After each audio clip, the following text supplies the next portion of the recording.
ad qoymaq məsələsi, adlandırma məsələsi iqtidarın inhisarında olan bir məsələdir. Yəni gündəlik həyatda şeyləsə, klassik olaraq patriarxal ailədə adlandırma məsələsi, uşağa ad qoyma məsələsi atanın ixtiyarındadır. Yəni çünki iqtidar odur. Və burada dövlət əslində ad qoyma məsələsini öz öhdəsinə götürür və adı həmişə o qoyur.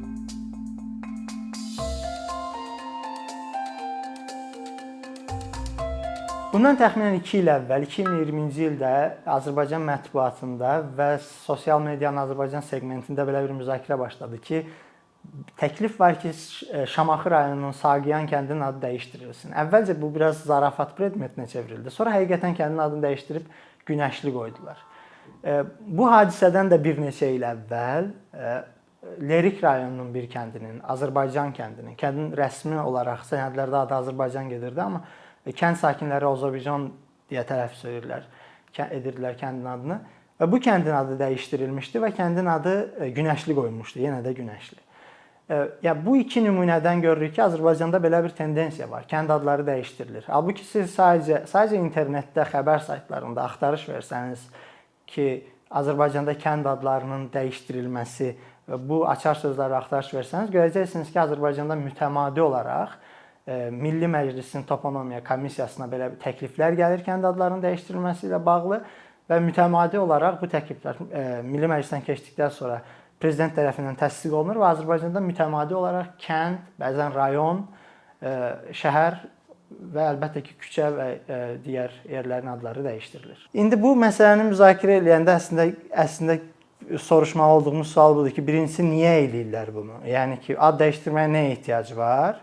İkinci sual odur ki, yəni bu bizdədirmi? Əslində ikinci sualdan başlamaq istəyirəm, çünki əksər məsələlərdə belə bir yanaşma, belə bir təsəvvür var ki, yəni ən azından mənim maraqlandığım Azərbaycandakı bütün məsələlərdə belə bir təsəvvür var ki, bu əgər Azərbaycanda hər hansı bir problem varsa, bu Azərbaycana unikaldır. Belə bir iddia var və əvvəla bundan başlamaq lazımdır ki, bu belə deyil.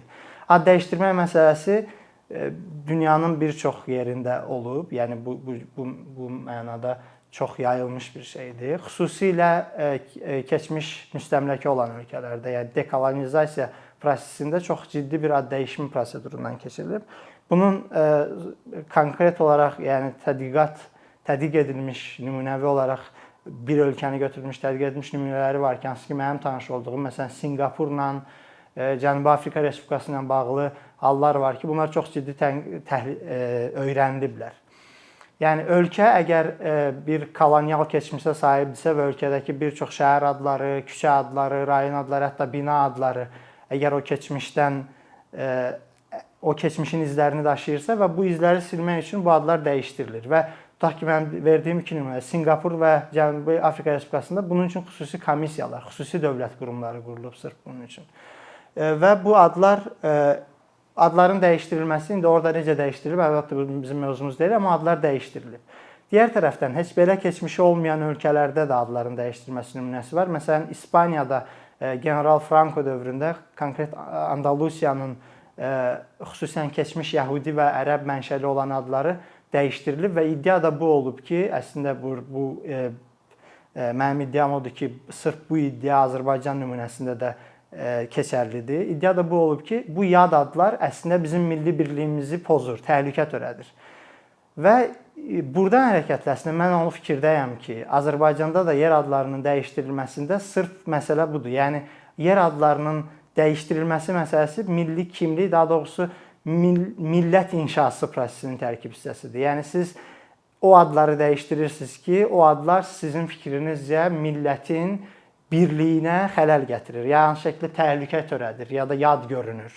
Bir növ parazit kimi baxılır o adlara və dəyişdirilir. İndi Azərbaycan nümunəsində hansı adlar dəyişdirilib onlara baxsaq, birincisi, tutaq ki, küçə adları məsələsi və yaxud Bakının konkret hər hansı bir parklarının adları ya da bina adları dəyişdirilməsi məsələsi bu Sovet İttifaqının süqutundan sonra desovetizasiya prosesinin tərkib hissəsi olaraq dəyişdirilib. Çünki bir çox adlar sırf dəyişdirilməsinin səbəbi odur ki, yəni əvvəllər qəhrəman hesab olunan Sovet dövründə və şərəfinə hər hansı bir parkın ya da hər hansı bir bölgənin adı verilən şəxslər sonra Sovet yıxıldıqdan sonra diskursun dəyişməsi ilə bu dəfə anti qəhrəman oldular. Məsələn 26-lar nümunəsində bu belədir. Yəni Sovet dövründə qəhrəman, indiki dövrdə xalqın düşməni və nəticədə bu adlar dəyişdirilib, onların izləri silinib. Yəni bir növ o latınca terminlə ifadə edilir ki, dominatio memorae, yəni xatirələrini lənətlənib, onların xatirələri lənətlənib və adları silinib. Bu bir hissəsidir. Digər hissəsi odur ki, yəni bu yeni rayonların adları elə dəyişdirilib ki, əslində bu Hobsbawmın ifadəsi ilə ənənə ixtira olunub təzədən. Yəni məsələn Qəbələ rayonunun ya da Oğuz rayonunun adları, bunların adı müvafiq olaraq Qutqaşın və Vartaşın. Əslində Qutqaşın Sovet dövründən əvvəl də, Çar Rusiyası dövründə daha əvvəl də Qəbələ üçün istifadə olunan addır. Amma sonradan bu adın yenə Saqiyan nümunəsində olduğu kimi erməni xatırlatması, yəni ermənicə olma ehtimalı ya da belə bir xatırlatması bu adın da dəyişdirilməsinə səbəb olunub və Qəbələ əslində Albaniyanın paytaxtının adı yenidən icad olunub. Əslində orada bir kənd adı var, Çuxur Qəbələ, amma yenə bu bir şəhər adı kimi, bir rayon inzibati mərkəz adı kimi Qəbələ adı yenidən icad olunub, ixtira olunub. Ya dövlət bunu niyə eləyir? Dövlətin bir təsəvvürü var ki, bizim bir milli kimliyimiz var. Bu kimlik budur. Yəni bu hakimiyyət nəsə əsaslanır, dili budur və adlar da əgər bu kriteriyalara, yəni bu çoxluğun sərhədləri içərisinə daxil deyilsə, o adlar dəyişdirilməlidir. Çünki yaddılar və birliyə təhlükə törədirlər. Digər tərəfdən ad məsələsinin, ad dəyişdirilməsi məsələsinin həmçinin, yəni bu bayaq qeyd elədiyimin yanında həm də bir iqtidarın özünü göstərmək, iqtidarın kim olduğunu xatırlatma funksiyası var. Yəni çünki hətta gündəlik həyatda ad qoymaq məsələsi, adlandırma məsələsi iqtidarın inhisarında olan bir məsələdir. Yəni gündəlik həyatda adlan şeyləsə, klassik olaraq patriarxal ailədə adlandırma məsələsi, uşağa ad qoyma məsələsi atanın ixtiyarındadır. Yəni çünki iqtidar odur. Və burada dövlət əslində ad qoyma məsələsini öz öhdəsinə götürür və adı həmişə o qoyur. Əgər burada və bu yeri gəlmişkən qeyd edelim ki, bu ümumiyyətlə tarix boyu ad dəyişdirmək, adlandırmaq ya da adlar məsələsindən bu qədər həssas olmaq iqtidarların yəni tarix üstü, fövqəli tarix bir xarakteri deyil. Bunu ancaq modern dövrdən bəri eləyirlər. Məsələn, klassik bir nümunə verim. Osmanlılar 1450-ci il, 53-cü ildə İstanbulu tuturlar, amma şəhərin adı Konstantinopoldur və Osmanlılar Konstantiniyə deməyə başladılar uzun müddət. Və 19-cu əsrə qədər bu belədir və heç kimi narahat eləmir. Amma sonradan ki bu milli dövlət, Osmanlı artıq milli dövlətə, Türkiyə Cümhuriyyəti ilə və əslində Osmanlının son dövrlərində modernləşmə prosesi ilə artıq Konstantiniyə demək bu şəhərə bir növ şəhərin Yunanların olduğunu iddia eləmək mənasına gəlməyə başladı. Əgər bu gün hətta yaxın bir nümunə olmuşdu. Bir neçə il əvvəl İstanbulda bir sərgidə İstanbul haqqında olan bir rəsm sərgisinin adını Konstantiniyə qoymuşdular deyə insanlar sərgi salonuna hücum eləmişdilər. Yəni bu siz demək istəyirsiniz ki, şəhər Yunanlarında. Halbuki məsələn şəhəri almış Sultan Fatih Mehmetə gedib desəydiniz ki, bu şəhərin adı Konstantiniyadır, heç bir etiraz eləməzdi. Yəni çünki onun üçün bir əhəmiyyəti yoxdur. Amma modern dövlətin fərqləndirici xüsusiyyəti ondan ibarətdir ki, modern dövlət bir tərəf təklik istəyir. Yəni hər şey birdir. Yəni bizim bir dilimiz var, bir dinimiz var. Hər şey biz birik, hamımız eyniyik. Və ona görə adlarımız da bir dildə olmalıdır və bunun kənarına çıxanda siz artıq yad hesab olunursunuz. Ona görə bugünkü adlandırmada, yəni əgər siz iqtidarın verdiyi adı qəbul eləmirsinizsə, iqtidarın verdiyi addan başqa bir adla adlandırırsınızsa, bir növ ona qarşı çıxmış olursunuz, bir növ üsyan eləmiş olursunuz. Hətta yəni konkret bir nümunədə yenə başqa, məsələn Sovet dövründə verilmiş adlar, amma yəni ki Stepanakert adı var və Xankəndi adı var. Yəni daha köhnə ad sonradan bərpa olunub.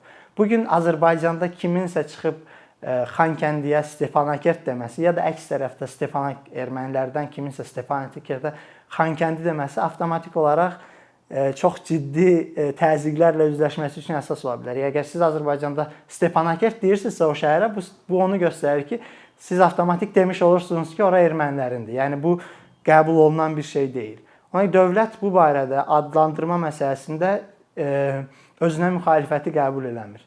Amma yenə də insanların bəzi hallarda, bu cür hallarda, bu cür nümunələrdə yox, amma bəzi hallarda bir cür müqavimət mexanizmləri var. Yəni adlandırma həmişə heç də tamamilə çox sürətlə qəbul olunmur insanlar tərəfindən. Məsələn, bir nümunə verim. Məsələn, Bakıda Sovet dövründən sonra adları dəyişdirilmiş bir çox küçə adları var. Onların bir çoxu hələ də insanlar köhnə adlarına xatırlayır. Məsələn, Targovu hamımız Targovu deyirik. Yəni bu çox da Sovetdən də köhnə bir addır. Ya da Nobel prospekti, keçmiş Nobel prospekti. O prospektin əvvəl adı Fəhlə prospekti olub, sonradan Nobel prospekti deyə dəyişdirilib, sonradan çox yaxın dövrlərdə 8 noyabr prospekti olaraq dəyişdirilib. Amma hər hansı bir taksiyə otursanız, tutaq ki, özünüz və ünvan deyəndə Rabochi prospekt desəniz daha yaxşı başa düşər, nəinki 8 noyabr prospekti. Çünki o elə qəbul olunur. Amma insanlar bir növ ya da kənd adlarının dəyişdirilməsi nümunəsində insanlar müqavimət göstərirlər. Əslində adlandırmaya qarşı, yəni bir növ adlandırmayı qəbul eləməməklə, köhnə adlandırmadan istifadə eləməklə müqavimət göstərirlər. Amma əsas burada iki dənə sual verilə bilər və əslində üçüncü sual, yəni nə etməliyik əslində, biz necə davranmalıyıq sualı da bunlara uyğun olaraq verilə bilər. Birinci məsələ budur ki, biz adların dəyişdirilməsinə ümumiyyətlə müqavimət göstərməliyikmi? Yəni adların dəyişdirilməsi daha doğrusu yəni öz-özlüyündə yaxşıdırmı, pisdirmi? Yəni buna müqavimət göstərilməlidirmi? Yəni tutaq ki, bir çox hallarda əgər bir ölkə öz kolonial müstəmləkə keçmişindən qurtulmaq istəyir, ona görə adları dəyişdirir ya da Azərbaycan tutaq ki, öz Sovet keçmişindən qurtulmaq istəyir, adları dəyişdirir. İndi siyasi baxışlara görə bu doğru və ya səhv qiymətləndirilə bilər. Amma burada iki yanaşma ola bilər. Biri tutaq ki, Sinqapur nümunəsində bunun araşdırılıb və öyrənilib ki, iki yanaşma var. Biri odur ki, əlbəttə biz öz kolonial keçmişimizdən və o adlardan qurtulmalıyıq və bunları silməliyik. İkinci yanaşma odur ki, xeyr, bu tarixi biz bilməyimiz üçün o adların ən azından bir hissəsinin davam etməsinə, qalmasına icazə vermək lazımdır ki, çünki o da bir tarixdir və bunu silmək necəsə yaddaşları silmək məsələsidir və bu heç də yaxşı deyil. İkinci, yəni bu iki yanaşmanın hər ikisi əslində vəziyyətə görə qiymətləndirilə bilər. Yəni siz həm siyasi görüşünüzə görə də bunlardan birini seçə bilərsiniz. Məsələn, tutaq ki, Azərbaycanda əgər tutaq ki, çox belə ortodoks kommunistdirsə, siz yəqin ki, Azərbaycanda bütün adların dəyişdirilməsinə qarşı çıxarsınız. Amma məsələn, bəzi adların dəyişdirilməsinə ən azından mənim özümün tutaq ki, digər məsələ ilə, başqa bir məsələ ilə bağlı araşdırmamda mən Fəhlə prospektinin adının dəyişdirilməsi məsələsini əslində belə deyək, işçi sinifində olan insanlar tərəfindən heç də xoş qarşılanmadığını bilirdim. Yəni ki, onlar deyirdilər ki, yəni bu bir növ onlar üçün onu ifadə edir ki, yəni fəhlənin adına hər hansı bir yerin adlandırılmasına layiq görmədilər, ona görə dəyişdirdilər. Bu məsələnin bir tərəfi. Amma ikincisi, nə etməliyik, necə reaksiya verməliyik bu məsələlərə? Bu məsələdə artıq yenə də sizin siyasi görüşünüzdən asılıdır. Məsələn, çox daha iqtidarın yanında olanlar iqtidarın bütün adlandırmalarını avtomatik olaraq qəbul etməyin tərəfdarıdırlar. Amma tutaq ki, hər hansı bir etnik qrupun aktivistləri ya da mənsubları sadəcə olaraq buna tutaq ki, Azərbaycanda kənd adlarının dəyişdirilməsinə buna görə qarşı çıxırlar ki, yəni bu bir növ onların izlərinin silinməsidir. Məncə problem bundan ibarətdir ki, Azərbaycan nümunəsində, konkret olaraq kənd adlarının dəyişdirilməsi nümunəsində də, həmçinin şəhərdə də məsələ belədir. Azərbaycanda bu məsələ son dərəcə mərkəzi şəkildə həyata keçirilir. Halbuki dünyanın bir çox ölkəsində, məsələn qonşu Türkiyədə bu məsələlər xüsusən küçə adlarının dəyişdirilməsi, kənd adlarının dəyişdirilməsi, Türkiyə nümunəsində tarixin bir periodu olub ki, bu mərkəzi şəkildə həyata keçirilir, amma günü bu gündə bu yerli icra hakimiyyətinin inisiativindədir. Yəni bələdiyyə hər hansı küçə adını dəyişir, şəhər adını, kənd adını dəyişir və s. məhəllə adını dəyişir. Azərbaycanda bu çox mərkəzi olduğundan heç bir şəkildə insanların fikirləri, məsələn, insanların öz kəndləri necə adlandırması, o kəndin rəsmi adının necə olması məsələsinə heç cür təsir göstərmir. Yəni bu barədə insanlara söz haqqı tanınmır. Rəsmi olaraq əslində bir tərəfdən qanun belə olsa da, bir tərəfdən rəsmi olaraq elan olunan odur ki, insanların burada söz haqqı var. Çünki konkret olaraq Lerikin bayaq verdiyim nümunə Azərbaycan kəndinin adının dəyişdirilməsi halında iddia olunub ki, yerli kənd cəmaəti özü imza toplayıb kəndin adının dəyişdirilməsini tələb edib. Halbuki bu məsələ çox şübhəlidir. Yəni bu məsələ onlar imza toplayıblarmı, yoxsa onlara imza toplatdırılıbmı? Bu məsələ çox da bəlli deyil əslində. Yəni şəxsən mən şübhəliyəm ki, insanlar kəndlərin adlarını dəyişdirmək üçün imza toplasınlar və bu bir neçə başqa halda da belə elan olunub. Amma konkret olaraq əgər bu etnik qruplarla bağlı məsələlərdə, əgər insanların özlərinin seçdiyi hakim, yəni daha məhəlli hakimiyyət orqanlarının nəzarətinə verilsə bu məsələ, ən azından bu səviyyədə bu məsələnin nisbətən daha bu müzakirələrin ən azından daha canlı olmasını və bu məsələnin bir növ həll olunmasına nail olmaq olar. Yəni mərkəzi icra hakimiyyətinin səlahiyyətində olması çox da məntiqli deyil hər hansı bir kəndin adının təyin olunmasının.